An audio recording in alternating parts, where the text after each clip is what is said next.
শুধুমাত্র একটি পদক্ষেপ, শুধুমাত্র একটি সিদ্ধান্ত, শুধুমাত্র একটি স্টেপ তোমার জীবনটা সম্পূর্ণরূপে পরিবর্তন করে রেখে দিতে পারে। তোমার নতুন বছরটা সম্পূর্ণরূপে পাল্টে দিতে পারে। তুমি তো 2024-এর মতো 2025টাকে চাও না। তুমি তো 2024-এর মতো 2025টাকে অতিবাহিত করতে চাও না। তাহলে এই সিদ্ধান্ত কেন নেবে না? যদি একটি সিদ্ধান্ত, যদি একটি পদক্ষেপ, যদি একটি ডিসিশন তোমার জীবন সম্পূর্ণরূপে পাল্টে দেয়, তাহলে কেন নেবে না? দেখো, তুমি হয়তো বা শুনেছ, এই প্রবাদ বাক্য তোমাকেও শোনানো হয়েছে, কখনো না কখনো, কোনো না কোনো ভাবে তোমার কানেও এসেছে, যে সৎ সঙ্গে স্বর্গবাস, অসৎ সঙ্গে সর্বনাশ। এই প্রবাদ বাক্য বাঙালি মহলে খুবই প্রচলিত। যারা আমরা বাংলা জানি, যারা আমরা বাংলা বুঝি, যারা আমরা বাঙালি পরিবেশে থাকি, এই বাংলা পরিবেশে থাকি কেন বলছি, এটা খুবই গুরুত্বপূর্ণ। এটা বলার একটাই কারণ পরিবেশ। হ্যাঁ, এখানে গুরুত্বপূর্ণ হচ্ছে পরিবেশ, কোথায় অবস্থান করছি, কিভাবে অবস্থান করছি।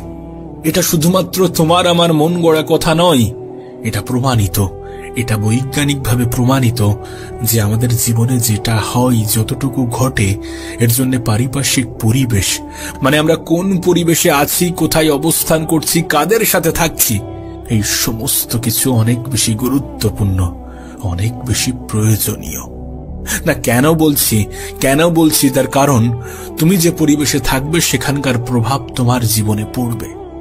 আর আমি যে তোমাকে বললাম যে একটি সিদ্ধান্ত, 2025 সালে যে সিদ্ধান্ত তোমার জীবন পাল্টে দিতে পারে, যে সিদ্ধান্তের পরে তোমার জীবনে দ্বিতীয় কোনো আফসোস হবে না, সেই সিদ্ধান্ত হচ্ছে সৎ সঙ্গের সাথে নিজেকে মেশানো এবং অসৎ সঙ্গ, অসৎ পরিবেশ থেকে নিজের দূরত্ব বাড়ানো। স্বয়ং উপরওয়ালাই এটাকে স্পষ্ট করে দেয় যে তুমি যাদের সাথে মিশবে, যেখানে থাকবে, যে পরিবেশে থাকবে, তার প্রভাব তোমার জীবনে পড়বে। না, প্রশ্ন করতেই পারো যে কিভাবে? আমি তোমাকে বলছি। আচ্ছা, আফ্রিকাতে যারা থাকে তাদের সাথে কি অস্ট্রেলিয়ার মানুষের কোনো মিল আছে? নেই তো। তারা দেখতে একরকম, অস্ট্রেলিয়ার মানুষগুলো দেখতে আর এক রকম। এই পার্থক্যের মেন কারণ কি? জলবায়ুগত পরিবর্তন। সেখানকার মানুষ, সেখানকার জিন একরকম, এখানকার মানুষ, এখানকার জিন আর এক রকম। সেই সমস্ত বিভিন্ন কারণ আছে যেটাকে দুই দেশের মানুষ, দুই শ্রেণীর মানুষকে আলাদা করে। দেখো, আমি জানি না তুমি ইংলিশে কতটা পারদর্শী, কিন্তু তুমি যদি 10 বছর ইংল্যান্ড, আমেরিকাতে থাকো, তাহলে তোমার ইংলিশ স্পষ্ট হতে বাধ্য, তাহলে তুমি ইংলিশ শিখতে বাধ্য। তার কারণ সেখানকার পরিবেশ তোমাকে শিখতে বাধ্য করবে। বিষয়টা স্পষ্ট হচ্ছে, বিষয়টা ক্লিয়ার হচ্ছে, বিষয়টা বুঝতে পারছো? তুমি যদি ভারতের এমন কোন স্টেটে থাকো যেখানে হিন্দির প্রচলন বেশি, তাহলে তুমি হিন্দিটা শিখে যাবে। তুমি যদি বাংলাদেশে থাকো, তাহলে তুমি বাংলাটা অনেক সহজে শিখে যাবে। তুমি যদি ওয়েস্ট বেঙ্গলের বাসিন্দা হয়ে থাকো, তাহলে এখানেও তুমি বাংলাটা অনেক সহজে শিখে যাবে। তার কারণ এখানকার পরিবেশটাই এরকম যে তোমাকে বাংলা বলতে বাধ্য করবে। একটা দীর্ঘ সময় অতিক্রম করার পরে তোমার জীবনেও সেই পরিবর্তনটা আসবে, কারণ পরিবেশের প্রভাব তোমার উপরে পড়বে। তাই তোমার কাছে এটা স্পষ্ট হওয়াটা জরুরি, তুমি কোন পরিবেশে আছো, কাদের সাথে আছো। দেখো, যদি 10টা এমন মানুষের মধ্যে তুমি থাকো যাদের জীবনের কোনো নির্দিষ্ট লক্ষ্য নেই, যাদের জীবনে শুধুমাত্র এনজয় এনজয় এই সমস্ত শব্দ দিয়ে ভরে আছে, যারা কিছু বোঝে না যে জীবনে নিজেকে এগিয়ে নিয়ে যাওয়াটা গুরুত্বপূর্ণ, যারা ম্যাচিওর নয়, তাদের সাথে তুমি যদি থাকতে শুরু করো, তাহলে তোমার ম্যাচিউরিটিটাও হারিয়ে যেতে বাধ্য। পরিবেশের প্রভাব আমাদের উপরে কতটা পড়ে তোমাকে আমি বোঝাতে পারবো না। যে তুমি যদি 10 জন খারাপ মানুষের মধ্যে থাকো, তাহলে 11 জন খারাপ মানুষটা তুমি হতে চলেছ। আর তুমি যদি 10 জন ভালো মানুষের মধ্যে থাকতে শুরু করো, তাহলে 11 জন ভালো মানুষটা তুমি হতে শুরু করেছ। হ্যাঁ, বিষয়টা বাস্তব, বিষয়টা সত্য। না, তুমি কি চাইবে না এমনটা করতে? তুমি চাইবে না নিজের জীবনে পরিবর্তন আনতে? তুমি চাইবে না 2024 থেকে 2025টাকে বেতার করতে? তুমি চাইবে না নিজের জীবনে নতুন কিছু আনতে? তুমি চাইবে না এই বছরটা যাতে সঠিকভাবে ব্যবহার হয়, সঠিক জায়গায় ব্যবহার হয়, সেদিকে গুরুত্ব দিতে? তাহলে অসৎ সঙ্গ ত্যাগ করো, যে পরিবেশ তোমার লক্ষ্য পূরণের জন্য বাধা দেয়, যে পরিবেশ তোমাকে দুঃখী থাকতে বাধ্য করে, যে পরিবেশ তোমাকে দুশ্চিন্তায় রাখতে বাধ্য করে, সেই পরিবেশ থেকে নিজেকে একটু বিরত রাখার চেষ্টা করো। দেখো, আমি জানি না তুমি জীবনের কোন পর্যায়ে আছো, আমি জানি না তুমি কি করছো, আমি জানি না তুমি কোন কাজের সাথে যুক্ত আছো, কিন্তু তারপরেও তোমাকে বলবো যদি খারাপ জিনিসগুলোকে অ্যাভয়েড করতে চাও তাহলে খারাপ মানুষ থেকে নিজের দূরত্ব বাড়াও। যদি ভালো জিনিসের সংস্পর্শে আসতে চাও তাহলে ভালো মানুষগুলোকে নিজের বন্ধু বানাও। গত বছর তো অনেক ভুল হয়ে গিয়েছে, গত বছর তো আমরা অনেক ভুল করে ফেলেছি। সেই ভুল থেকে কি শিক্ষা নেওয়া উচিত নয়? গত বছর থেকে এই বছরটা কি আরো বেশি বেটার, আরো বেশি সুন্দর করা উচিত নয়? দেখো, এটা যেমন গুরুত্বপূর্ণ যে তুমি একটা নতুন বছর পেয়েছো, এটাও মনে রাখার চেষ্টা করো যে তুমি কিন্তু একটা বছর হারিয়েছো, এবং সেই বছরটা হয়তোবা অতিবাহিত হয়েছে খুব বাজে ভাবে, হয়তোবা অতিবাহিত হয়েছে কোনো লক্ষ্য ছাড়াই, কোনো স্বপ্ন ছাড়াই, হয়তোবা চেষ্টা করেছো কিন্তু পারোনি। চেষ্টা তো পৃথিবীর সবাই করছে, কিন্তু কতজন মানুষ নিজের সর্বত্র দিয়ে চেষ্টা করছে?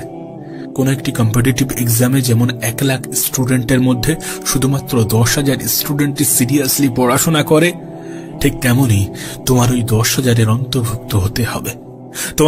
তোমাকে তোমার মতো করে চেষ্টা করতে হবে, সর্বত্র চেষ্টা করতে হবে, যেন চেষ্টা করার পরে আফসোস না হয়। হ্যাঁ, আফসোস হবে না যদি তুমি তোমার 100% দিতে পারো, আফসোস হবে না তুমি যদি নিজের সবটুকু দিয়ে চেষ্টা করো। এ বছরটাকে বেতার বানানোর চেষ্টা করো, এ বছরটাকে বেতার বানানোর জন্য বেতার সঙ্গী খোঁজো, এ বছরটাকে বেতার বানানোর জন্য পজিটিভ জিনিসের সংস্পর্শে আসো আর নেগেটিভ জিনিসগুলো থেকে দূরে থাকো। আমি তোমাকে বলছি, তুমি যে পরিবেশে থাকবে সেই পরিবেশের প্রভাব তোমার জীবনে 200% পড়বে, অবশ্যই পড়বে। কেন পড়বে না? এটা তো বাস্তব, এটা তো সত্য, এটা তো প্রমাণিত। কেন এটা অস্বীকার করবে? এটা অস্বীকার করার কোনো জায়গা নেই। আর হ্যাঁ, আমাদের হাতে সোশ্যাল মিডিয়া আছে, আমরা সারাদিন স্ক্রলিং করতে ব্যস্ত। 5 মিনিটের নাম করে কখন 2 ঘন্টা কেটে যায় আমাদের খেয়াল থাকে না। 5 মিনিটের নাম করে কখন 2 ঘন্টা অতিবাহিত হয় আমরা সেটা খেয়াল করি না। সোশ্যাল মিডিয়াতে তুমি কি দেখছো সেটাও তোমার জীবনে প্রভাব পড়ে। তুমি দেখবে, তুমি যা দেখবে ঠিক তেমনটাই হতে চাইবে। তুমি যদি খুব বেশি কমেডি ভিডিও দেখো, দেখবে তোমার কমেডিয়ান ভাবটা চলে এসেছে। তুমি যদি খুব বেশি এডুকেশনাল ভিডিও দেখো, তাহলে দেখবে তোমার মধ্যে সেই এডুকেশন ভাবটা চলে এসেছে। কারণ মানুষ যেটা দেখে, যেমনটা দেখে ঠিক তেমনটাই হতে চায়। আর তুমি যদি সময়ের অপচয় করতে ব্যস্ত থাকো, তাহলে এই বছরটাও 2024-এর মতোই অতিবাহিত হবে। এই বছরটাও খুব বাজেভাবে কাটবে, আর মনে হবে যে না, আবারও হ্যাপি নিউ ইয়ার চলে এসেছে। হ্যাপি নিউ ইয়ার কিভাবে হয়? হ্যাপি নিউ ইয়ার তো তখন হবে যখন এই বছরটা সুন্দরভাবে কাটবে। হ্যাপি নিউ ইয়ার তো তখন হবে যখন এই বছরটা তোমার জীবন পরিবর্তনের সবথেকে বড় টার্নিং পয়েন্ট হবে। হ্যাপি নিউ ইয়ার তো তখন হবে যখন এই বছরে তুমি তোমার জীবনে নতুন কিছু ইনক্লুড করবে, যেটা তোমার জীবনকে সুন্দর করে রেখে দিতে বাধ্য করবে। হ্যাঁ, হ্যাপি নিউ ইয়ার তখন হবে। কেন এটা ভুলে যাবে যে একটা বছর অতিবাহিত হয়েছে খুব বাজে ভাবে? একটা বছর অতিবাহিত হয়নি, অপচয় হয়েছে। দেখো, হয়তোবা তুমি তোমার বছরটাকে ভালোভাবে কাজে লাগিয়েছো, কিন্তু একবার প্রশ্ন করো নিজের বুকে হাত দিয়ে যে তুমি কি তোমার 100% দিয়েছো? তুমি কি তোমার 100% দিয়েছো? দাওনি? কখনো কি এমন হয়েছে কাজ করতে করতে খাবার কথা মনে নেই? এটা তখনই হওয়া সম্ভব যখন তুমি সেই কাজের প্রতি ভালোবাসা বৃদ্ধি করবে। আমি এটা মনে করি যে কাজের প্রতি ভালোবাসা বৃদ্ধি করলে কোনো মোটিভেশনের প্রয়োজন পড়ে না। সেটার প্রতি ভালোবাসা বৃদ্ধি করো, দেখবে এমনি থেকেই করতে ইচ্ছা করছে, বিরক্ত লাগছে না, বোরিং লাগছে না, সেটার মধ্যেই আনন্দ লাগছে, সেটার মধ্যেই আনন্দ পাবে যদি তুমি ভালোবাসাটা বৃদ্ধি করো। কেন এটা ভুলে যাও? কেন এটা ভুলে যেতে নিজেকে বাধ্য করাও? সোশ্যাল মিডিয়া তখনই খারাপ জিনিস যখন সেটা তোমার নিয়ন্ত্রণে থাকে না। কিন্তু যদি তোমাকে বলি যে সোশ্যাল মিডিয়া তোমারই নিয়ন্ত্রণে আছে, তাহলে যেন অবাক হয়ে যেও না, কারণ এটা বাস্তব। কারণ সোশ্যাল মিডিয়ার অ্যালগরিদমটা ঠিক সেইভাবেই কাজ করে। আমিও প্রচুর পরিমাণে সোশ্যাল মিডিয়া ব্যবহার করি, কিন্তু আমার ফিডে সবসময় পজিটিভ জিনিসই আসে। তার কারণ কি জানো? আমি আমার ফিডটাকে ঠিক তেমন ভাবেই সাজিয়েছি। সিম্পল হিসাব, তুমি যেটা করতে চাও, তুমি যেটা হতে চাও, তুমি যেমনটা জীবন চাও, তেমন ধরনের ভিডিও দেখতে শুরু করো। তেমন ধরনের ভিডিও দেখতে শুরু করো, সময়ের অপচয় নয়। দেখবে তোমার কাছে ঠিক তেমন ধরনের ভিডিও রিকমেন্ড হবে। কারণ যে ধরনের ভিডিও তুমি বেশি দেখো, সোশ্যাল মিডিয়া তোমাকে সেই ধরনের ভিডিওই বেশি দেখায়। যখন খারাপ ভিডিও আসবে তখন সেটাকে স্কিপ করে যাবে, তখন সেটাকে এড়িয়ে যাবে, তখন সেটাকে কেটে দেবে। নতুন ভিডিও যদি খারাপ হয় তাহলে সেটাকেও এড়িয়ে যাবে। যখন কোনো ভালো ভিডিও আসছে, যখন তোমার খুব পছন্দের একটি ভিডিও আসছে, যদি সেই ভিডিওটা বেশিক্ষণ দেখতে থাকো, যখন সেই ভিডিওতে লাইক, শেয়ার, কমেন্ট যে সমস্ত জিনিস করে থাকে সেগুলোই নিজের ইনভলভমেন্ট দেখাও, দেখবে সেই ধরনের ভিডিওই তোমাকে রিকমেন্ড করছে। ইউটিউব হোক, ফেসবুক হোক, ইনস্টা হোক, যাই বলো না কেন, সমস্ত অ্যালগরিদম ঠিক একই মেথডে কাজ করে। তুমি যার সাথে যত বেশি এঙ্গেজড হবে, তোমার কাছে ঠিক সেই ধরনের ভিডিওই পাঠানো হবে। আমি তো তোমাকে বলছি, এক সপ্তাহ, শুধুমাত্র এক সপ্তাহ ভালো ভিডিওগুলোকে দেখতে শুরু করো, যেগুলো তোমার জীবনে উপকারে আসবে, যেগুলো তোমার জীবনকে পরিবর্তন করতে পারে, যেগুলো তোমাকে এডুকেটেড করে, যেগুলো তোমাকে নতুন কিছু শেখায়, সেগুলো দেখতে শুরু করো। দেখবে খারাপ জিনিসগুলো এমনি থেকেই তোমার ফিড থেকে সরিয়ে দেওয়া হচ্ছে। ঠিক যেমনটা সমাজে পারিপার্শ্বিক পরিবেশের প্রভাব পড়ে, যে পরিবেশে থাকছো সেই পরিবেশের প্রভাব পড়ে, সোশ্যাল মিডিয়ার অ্যালগরিদমটাও তো মানুষের জীবনের মডেলের উপর ভিত্তি করে তৈরি করা হয়েছে। তারাও তো চায় যে মানুষ এখানে বেশিক্ষণ কাটাক, বেশিক্ষণ থাকুক, বেশিক্ষণ দেখুক। তাদের মোটিভও একটাই, যে তুমি যাতে এই প্ল্যাটফর্মে বেশি বেশি টাইম অতিক্রম করো, বেশি বেশি টাইম থাকো, বেশি বেশি টাইম ধরে দেখো। এটা কি তোমার কাছে স্পষ্ট নয়? অবশ্যই স্পষ্ট। অবশ্যই তুমি এটাকে দেখছো, দেখেছো, খেয়াল করছো, অনেক তোমার দৃষ্টিগোচর হচ্ছে, অনেক তুমি ইচ্ছা করে এড়িয়ে যাচ্ছ। দেখো, যদি তুমি ইউটিউবে বেশিক্ষণ ধরে দেখো, তাহলে ইউটিউব একটা সার্চ প্ল্যাটফর্ম। এখানে তুমি যেটা সার্চ করবে সেটাই তোমাকে প্রোভাইড করা হবে। তুমি যদি সার্চ করে ভালো জিনিস দেখো, তাহলে ভালো জিনিসগুলোই তোমার সামনে আসবে। এমনটা নয় যে ইউটিউব শুধুমাত্র এন্টারটেইন করে। এটা এমন একটা প্ল্যাটফর্ম যেখানে তুমি ফ্রি এডুকেশন পেতে পারো, যেখানে তুমি ফ্রিতে এমন এমন জিনিস শিখতে পারো যেগুলো শেখানোর জন্য লাখ লাখ টাকা চার্জ করা হয়ে থাকে। এটাকে সঠিক জায়গায় ব্যবহার করে তুমি নিজের জীবন পরিবর্তন করতে পারো। কেন এটা বুঝছো না? ফেসবুকে মানুষ সার্চ করে দেখে না, কিন্তু ফেসবুকের অ্যালগরিদমও ঠিক একইভাবে কাজ করে। তুমি যেটা দেখবে, তুমি যেমন ধরনের ভিডিও দেখবে, তোমার সামনে ঠিক তেমন ধরনের ভিডিওই পাঠানো হবে। ইনস্টাগ্রামও ঠিক একইভাবে কাজ করে। আমি তোমাকে লিখে দিতে পারি, তুমি বেশি নয় 3 দিন চেষ্টা করে দেখো, 3 দিন এমনটা করে দেখো যে খারাপ জিনিসগুলোকে অ্যাভয়েড করো, ভালো জিনিস দেখতে শুরু করো। তারপর থেকে তোমার কাছে পুরো ভালো জিনিসগুলোই আসতে শুরু করবে।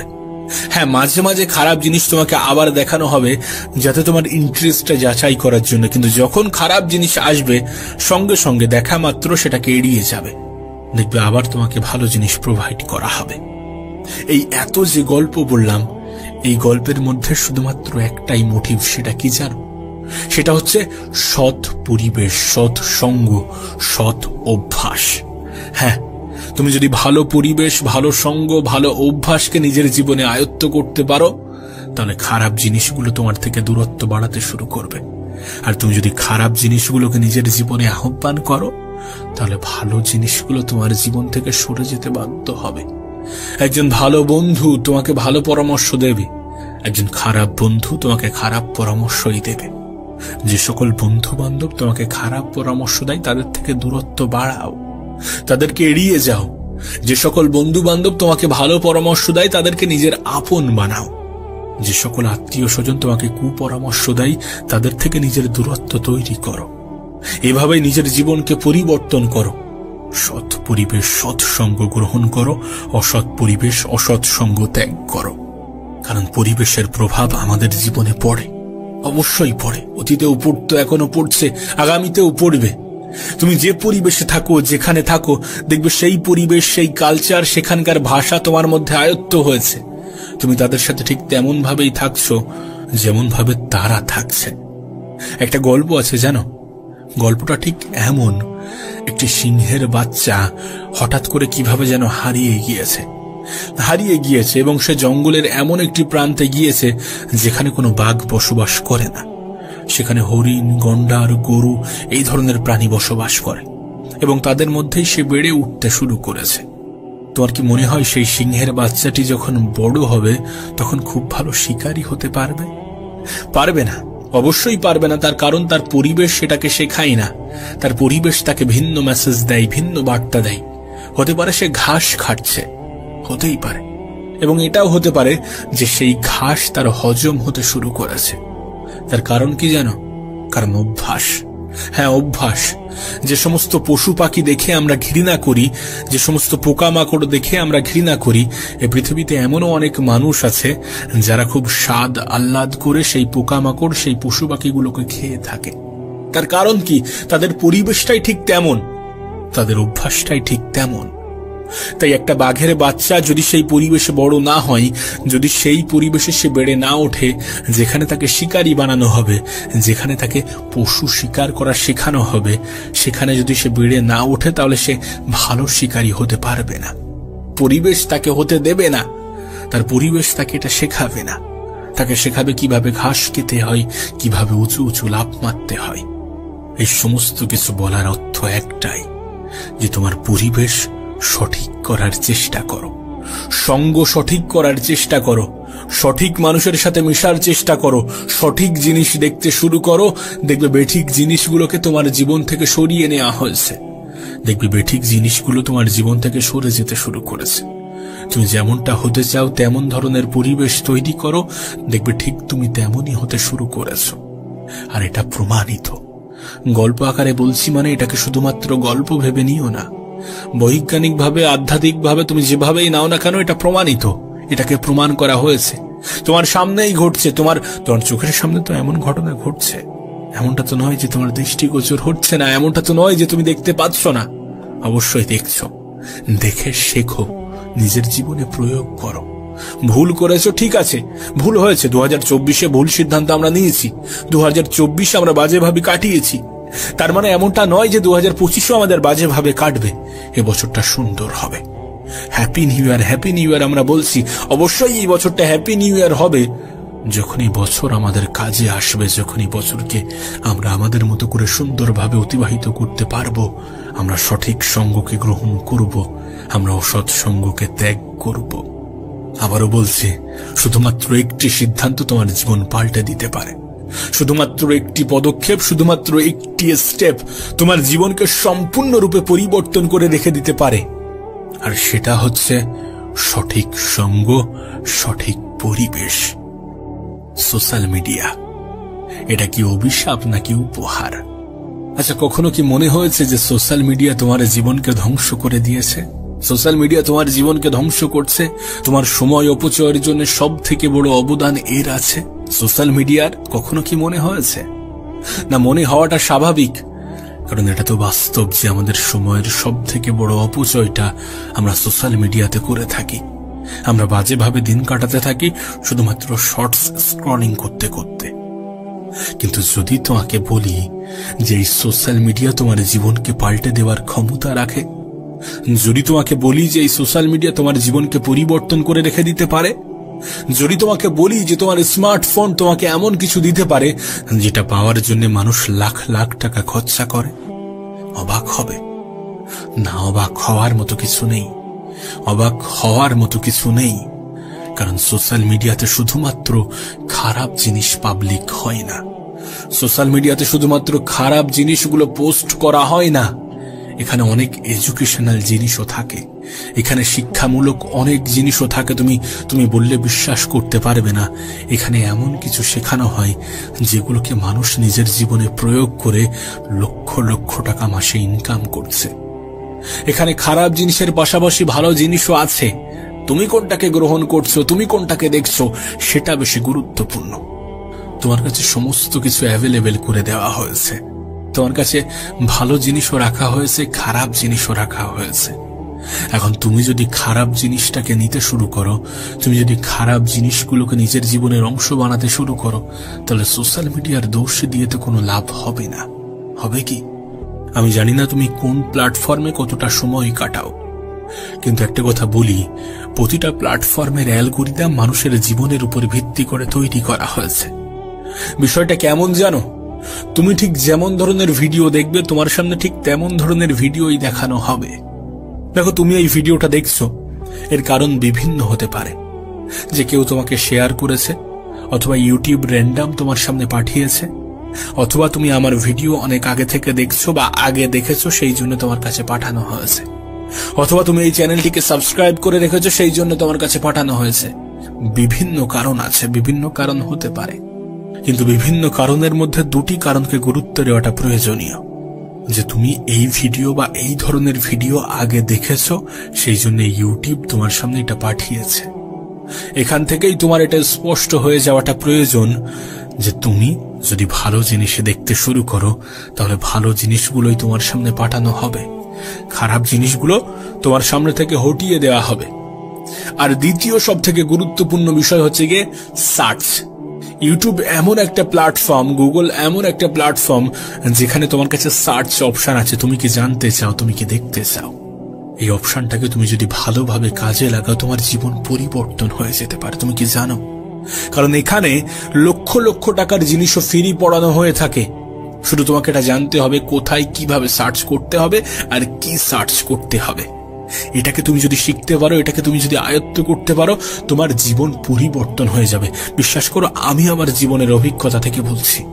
আমি কাউকে ছোট করছি না, কিন্তু বিশ্বাস করো আমি আমার কলেজে আমার টিচারদের থেকে যতটা শিখেছি তার থেকে 90 গুণ বেশি শিখেছি যারা ইউটিউবে পড়িয়ে থাকে, যারা ইউটিউবে এই সমস্ত সাবজেক্টের উপরে পড়াশোনা করিয়ে থাকে। এবং বিশ্বাস করো সমস্ত কিছু ফ্রি, তার জন্য আমাকে একটা টাকাও দিতে হয়নি। কিন্তু হ্যাঁ, আমার কলেজে আমাকে টাকা দিতে হয়েছে, এবং অনেক কলেজে অনেক টাকা দিতে হয়, অনেক টাকা দিয়ে মানুষ পড়াশোনা করছে, যে সেগুলো ইউটিউবে পড়ানো হচ্ছে। হ্যাঁ, এখানে তোমাকে কোনো ডিগ্রি সার্টিফিকেট দেওয়া হয় না, আর শুধুমাত্র ডিগ্রি একটা মানুষের জীবন পরিবর্তন করতে পারে না, এটা তুমি অনেক ভালো জানো। তুমি যদি ছোট থাকো তাহলে যখন বড় হবে তখন এটা অনেক সহজে বুঝে যাবে। ডিগ্রি একটা ক্রাইটেরিয়া। দেখবে আমরা ছোটবেলায় একটা কথা বলতাম যে পড়াশোনা করে কে কত বড় লোক হয়েছে, কিন্তু আজ বড় হয়ে জানতে পারছি যে পৃথিবীর সব থেকে ধনী ব্যক্তি নাকি এখনো অনেক বেশি পড়াশোনা করে। সে নিজে সেলফ স্টাডি করে রকেট বানানো শিখেছে। আমরা কথাই কথাই বলে থাকি যে রকেট সায়েন্স নাকি, যে রকেট সায়েন্সকে এত বড় চোখে দেখা হয় সেটা সে নিজে সেলফ স্টাডি করে শিখেছে, বই পড়ে শিখেছে। এবং শুধুমাত্র তিনি একা নন, যাদেরকে আমরা সফল মনে করি, যারা সফল ব্যক্তিদের তালিকায় আছে, যারা এখন পৃথিবীর সব থেকে ধনী ব্যক্তিদের তালিকায় আছে, তারা প্রত্যেকেই অনেক বেশি পড়াশোনা করেন। সেটা Elon Musk, Jeff Bezos, Bill Gates, Warren Buffett, তুমি যাদের কথাই বলো না কেন, প্রত্যেকেই অনেক বেশি পড়াশোনা করেছে এবং করে। হ্যাঁ, তারা হয়তোবা ডিগ্রির জন্য পড়াশোনা করেনি, কিন্তু করেছে। সুতরাং পড়াশোনা করে কে কত বড় লোক হয়েছে এই প্রশ্ন যেন আর কখনো করো না, কারণ এটা সত্য না। সেটা ডিগ্রির জন্য না হতে পারে, নলেজের জন্য প্রয়োজন। আর আজকাল সোশ্যাল মিডিয়াতে এগুলোকে ফ্রি প্রোভাইড করা হয়ে থাকে, সেগুলো অনেক মেহনতের সহিত বানানো হয়ে থাকে, তৈরি করা হয়ে থাকে। অনেকে অনেক মেহনত করছে সেই সমস্ত জিনিসগুলো তৈরি করার জন্য। তুমি যদি সারাদিন শর্টস দেখতে থাকো, তুমি যদি সারাদিন রিলস দেখতে থাকো, তাহলে সে দোষ কার? অবশ্যই তোমার, অবশ্যই আমাদের দোষ যখন আমরা খারাপ জিনিস দ্বারা এডিক্টেড হচ্ছি, যখন আমরা খারাপ জিনিসকে নিজের নেশায় পরিণত করছি। খারাপ জিনিস ত্যাগ করো, খারাপ জিনিস দেখা বন্ধ করো, দেখবে ভালো জিনিস এমনি থেকেই তোমার সামনে প্রোভাইড করা হচ্ছে, তোমাকে দেখানো হচ্ছে। সোশ্যাল মিডিয়া তোমার কাছে অভিশাপও হতে পারে, উপহারও হতে পারে, এবং এটা সম্পূর্ণরূপে নির্ভর করছে তোমার উপরে, তোমার ব্যবহারের উপরে, তোমার চিন্তা ভাবনার উপরে। যদি অভিশাপ হয়ে থাকে তার জন্যও তুমি দায়ী, আর যদি উপহার হয়ে থাকে তার জন্যও তুমিই দায়ী থাকবে, কারণ তুমি কোনটা দেখবে সেটাই তোমার সামনে প্রোভাইড করা হবে। যদি তুমি খারাপ জিনিসগুলো থেকে এড়িয়ে চলতে শুরু করো তাহলে খারাপ জিনিসগুলো তোমার সামনে থেকে সরানো হবে, কারণ তাদেরও একটাই টার্গেট যে তুমি যাতে তাদের প্ল্যাটফর্মে বেশি বেশি সময় কাটাও, বেশি বেশি থাকো। এখন তুমি কি করবে এটা তোমার সিদ্ধান্ত। তুমি কেমন ভাবে কাজে লাগাবে, কেমন ভাবে ব্যবহার করবে, এই সমস্ত কিছু তোমারই সিদ্ধান্ত। একটা বছর অতিবাহিত হয়ে গিয়েছে, একটা বছর অনেক বাজেভাবে কেটেছে, হতেই পারে অনেক সময়ের অপচয় হয়েছে। এ বছরটাও তেমন ভাবে যেন না কাটে, এ বছরটাও যেন তেমন ভাবে অতিবাহিত না হয়। এ বছর নিয়ে যেন কোনো আফসোস না থাকে, এ বছর নিয়ে যেন অভিযোগ না থাকে। অভিযোগ করার জন্য হাজারো কারণ আছে, আর অভিযোগ করছি তার কারণ আমরা অভিযোগ করতে ভালোবাসি। নতুন বছর তোমার কাছে সুযোগ নিয়ে এসেছে নতুন করে শুরু করার, ভালো কিছুর পদক্ষেপ নেওয়ার, খারাপ জিনিস থেকে নিজের দূরত্ব তৈরি করার। এই সমস্ত সুযোগগুলোকে কাজে লাগাতে হবে, এই সমস্ত সুযোগগুলোকে ব্যবহার করতে হবে। আর এটা তোমার হাতেই আছে। এবছরে কিছু নতুন লক্ষ্য তৈরি করো, এবছরে কঠোর প্রতিজ্ঞা করো। কারণ প্রতিজ্ঞা আমরা প্রতি বছরই করে থাকি, আবার ভুলে যাই, কিন্তু কঠোর প্রতিজ্ঞা করাটা গুরুত্বপূর্ণ। যেটা করছো, যেটা করতে চাও, সেটার প্রতি ভালোবাসা তৈরি করো। যে জিনিসগুলো তোমার অপছন্দের সেগুলোকে যাচাই করো। যে জিনিসগুলো করলে তোমার ক্ষতি হচ্ছে সেগুলোকে খুঁজে বার করো এবং নিজের জীবন থেকে এলিমিনেট করো। নিজের সোশ্যাল মিডিয়া ফিডটাকে পরিষ্কার করো। প্রশ্ন করতেই পারো যে কিভাবে পরিষ্কার করব। খারাপ জিনিস দেখা বন্ধ করো, নেগেটিভ জিনিস দেখা বন্ধ করো। যে সমস্ত জিনিস দেখলে তোমার সময়ের অপচয় হয় সেই সমস্ত জিনিস দেখা বন্ধ করো। দেখবে সেগুলো আর তোমাকে প্রোভাইড করা হবে না, সেগুলো আর তোমাকে দেখানো হবে না। পরিষ্কার, এটা স্পষ্ট। এক সপ্তাহ ট্রাই করে দেখো, এটা রেজাল্ট তুমি পাবে। আর যদি সার্চ করার অপশন থেকে থাকে তাহলে সেই সার্চ অপশনটাকে নিজের জীবন পরিবর্তনের জন্য কাজে লাগাতে শুরু করো। আবারও বলছি, এখানে খারাপ জিনিসও আছে, ভালো জিনিসও আছে। কার কিসের প্রতি ইন্টারেস্ট আছে তাকে ঠিক তেমনটাই দেখানো হয়ে থাকে।